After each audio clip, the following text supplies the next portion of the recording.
সুন্দর করে সেজেগুজে একদম পুরো পাহাড়ি ড্রেস পরে আমি চলে গেলাম বাইরে খাবারের উদ্দেশ্যে। আর এই যে এই খাবারের হোটেলটা দেখছো, এটা একটা বাঙালি রেস্টুরেন্ট। আর এখানে না এত সুন্দর গন্ধ বেরোচ্ছিল, কিন্তু জানো তো এত ভিড় ছিল যে আমরা সেখানে গিয়ে খেতেই পেলাম না। তো আর কি করা যাবে, পেটে খিদে আর মনে দুঃখ নিয়ে আমরা চলে যাচ্ছিলাম আমাদের হোটেলের উদ্দেশ্যেই। বিকজ আমাদের হোটেলেও কিন্তু বেশ সুন্দর সুন্দর টেস্টি টেস্টি খাবার পাওয়া যাচ্ছিল। আর এই রাস্তাটা দেখতে পাচ্ছ, এই রাস্তা ধরে একদম ভর্তি সব হোটেল, খাওয়ার দোকান ছিল, চা পাওয়া যাচ্ছিল যেটা কিনা ফেমাস দার্জিলিং এর। এই রাস্তা ধরে আমরা এখন হেঁটে হেঁটে চলে যাচ্ছিলাম আমাদের হোটেলের উদ্দেশ্যে। আর এখানে দেখো যাওয়ার পথে আমরা দেখতে পাচ্ছিলাম এখানে অনেক অনেক চায়ের দোকান ছিল, যেখানে হচ্ছে গিয়ে তোমার সুন্দর সুন্দর দার্জিলিং টি তো পাওয়া যাচ্ছিল, আর সাথে সাথে টি ব্যাগও পাওয়া যাচ্ছিল।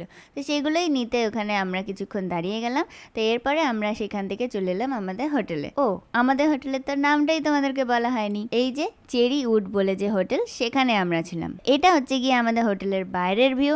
আর চলো তোমাদেরকে একটু ভেতরের রিসেপশনটাও দেখিয়ে দিই। তো শুরুতেই ছিমছাম অনেকটাই বড় একটা রিসেপশন। তো এখানে ব্যাগ রাখার সিস্টেমও আছে, যদি তোমরা রুম ছেড়ে দিয়ে কিছুক্ষণ ঘুরে নিতে চাও ব্যাগগুলোকে এখানে রেখে দিতে পারো, এখানে ওরা আরামসে ব্যাগগুলো রেখে দেয়। আর তার ঠিক সোজাসুজি চলে গেলেই এখানে খাবারের ব্যবস্থা আছে। এখানে গিয়ে আমরা দুপুরের লাঞ্চটা করেছি। আর এখানে বুফে সিস্টেমও ছিল, কিন্তু সেটা শুধুমাত্র ব্রেকফাস্টে অ্যাভেলেবেল করে না ইউবি। আর এই যে সুরদা হাই বলে দিল, আর ও হচ্ছে বনি। দেখো ও ঠান্ডার চোটে মাঙ্কি টুপি পরে নিয়েছে। তো এই দেখো আমরা এখানে অর্ডার করে দিয়েছি ভাত, ডিমের কারি, ফ্রেঞ্চ ফ্রাই মানে যাকে ওরা আলু ভাজা বলছিল, আর ডাল। তো এই যে আমরা সবাই মিলে বসে আছি, ওই যে দূরে দেখতে পাচ্ছ ওখানে অমরি বসে আছে, বনিকে নিয়ে খাওয়াচ্ছে।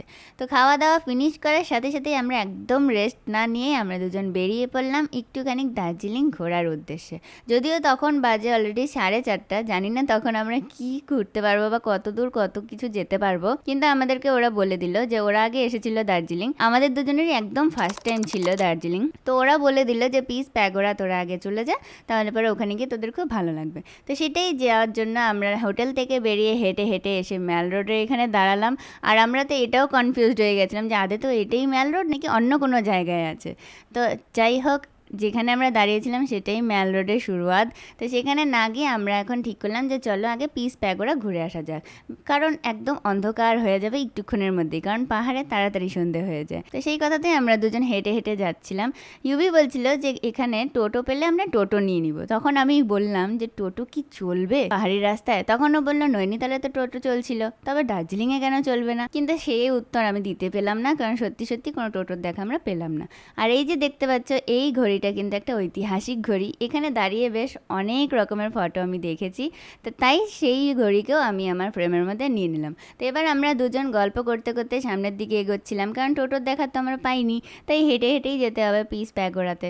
তো ইউবির ম্যাপে দেখে বলল যে বেশি দূর না, এই কাছেই আছে, চলো আমরা চলে যাই হেঁটে হেঁটে। কিন্তু সেই কাছে কি আর কাছে হয়? কারণ হচ্ছে কি এটা তো পাহাড়ি রাস্তা, একটু দূর উঠতেই তো আমাদের একদম পুরো শ্বাস ফুলতে শুরু করে দিল। কিন্তু রাস্তাটা দেখো কি সুন্দর। আর কিছু দূর এগোনোর পরেই জানো তো রাস্তাটা না দুদিকে ভাগ হয়ে গেল। তখন তো আমরা বেশ কনফিউজড হয়ে গেলাম যে এখন কোন দিকে যাব কোন দিকে না, বিকজ ওখানে না নেটওয়ার্কও ঠিকঠাক মতন কাজ করছিল না। আর এখানে দেখো কি সুন্দর ক্যামেলিয়া ফুল ফুটে আছে, এত বড় গাছ হয়ে আছে, একদম পুরো দূর থেকে দেখে মনে হচ্ছিল গোলাপ ফুল ফুটে আছে। তো সেই সামনে গিয়ে গাছটাকে দেখে নিলাম, আর ঘুরেই দেখলাম ইউবি এখানে দাঁড়িয়ে আছে। তো আমি আবার রাস্তা পার করে দেখো এখানে প্রচন্ড স্পিডে গাড়ি চলছিল। তো সেই সমস্ত কিছু বাধা বিপত্তি উপেক্ষা করে আমরা দুজন আবার ফিরে এলাম ম্যাল রোডে। তো আমাদের পিস প্যাগোরা যাওয়া হলো না সেদিন, কারণ সেদিন অন্ধকারই হয়ে গেল বলা যায়। তো এখানে এসে আমি একটা ভুট্টা খেয়ে নিলাম, কারণ ভুট্টা খেতে আমার ভীষণ ভালো লাগে। তোমাদেরও কি ভালো লাগে ভুট্টা খেতে? তাহলে কিন্তু আমাকে অবশ্যই জানিও। আর একদম ম্যাল রোডের শুরুতেই আমরা দাঁড়িয়েছিলাম, আমরা খুব একটা বেশি ভেতরে যাইনি, কারণ সেদিন সানডে ছিল, তো প্রচন্ড বেশি ভিড় ছিল সেদিন। সব জায়গা একদম বেবি কর্নার মতো। আর একজন খেতে ব্যস্ত। চল একদম ছোট কোচি। এখন আমরা আবার রুমে চলে যাচ্ছি, নেমে যাচ্ছে এখানে ধীরে ধীরে ধীরে ধীরে। ওখান থেকে গিয়ে আবার আমরা রাতে বেরোবো।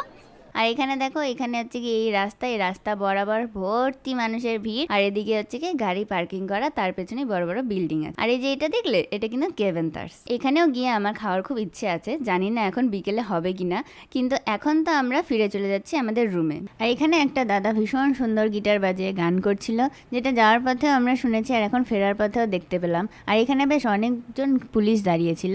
তো আমরা ঠিক করলাম যে চলো এখানটায় কিছুক্ষণ দাঁড়িয়ে নিই, দাঁড়িয়ে ভুট্টাটা শেষ করে তারপরেই ফিরে ফিরে যাই। আর এখান থেকে একটা পাহাড় দেখা যাচ্ছিল, পাহাড়ের গায়ে ভর্তি বাড়িঘরও দেখা যাচ্ছিল, কিন্তু না নিচের থেকে অতটা ক্লিয়ার ছিল না ভিউটা। আর উল্টো পাশে তো ম্যাল রোডে তো ভর্তি মানুষের হাঁটাহাঁটি করছিল। আমি একটু ইউবিকেও দিলাম যে হ্যাঁ তুমিও একটু খেয়ে দেখো, আমি একাই খেয়ে যাচ্ছি তখন থেকে। আর ও খাওয়ার সাথে সাথে আমি যেমনি ক্যামেরা ধরেছি ওর লজ্জা পেয়ে গেছে, ও বলছে হ্যাঁ হ্যাঁ চলো চলো। আমরা দুজনেই লক্ষ্য করলাম যে এখানে বেশ অনেকগুলো দোকান তখন অব্দি পুরোপুরি বসে ওঠেনি, মানে সন্ধ্যের টাইমে ওরা মাত্র এলো, মানে হয়তো আরেকটু রাতের দিকে এলে পরে আমরা সব দোকানপাট খোলা পেয়ে যাবো।